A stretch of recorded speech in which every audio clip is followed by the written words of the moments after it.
مع إشراقة شمس يوم الأربعاء.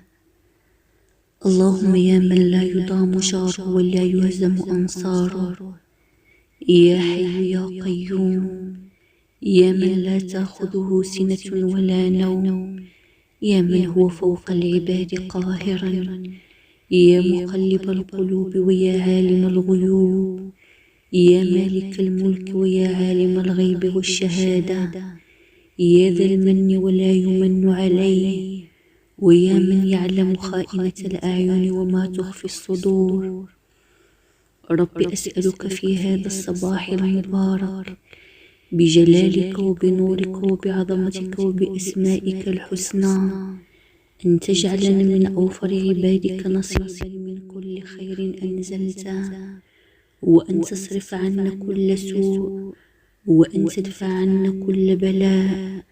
اللهم سق علينا من رحمتك ما يغنينا، وارفع عنا من نقمك ما يؤذينا، وأنزل علينا من بركاتك ما يزكينا، واقذف في قلوبنا من معرفتك ما يحيينا، واشفنا وعافنا ظاهرا وباطنا يا خير المسؤولين.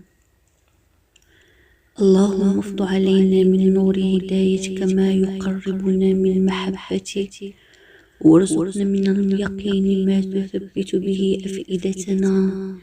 اللهم إنا نشكو إليك ما لا يخفى عليك، ونسألك من رحمتك ما لا يعسر عليك، بيد ممتدة بالضراعة إليك.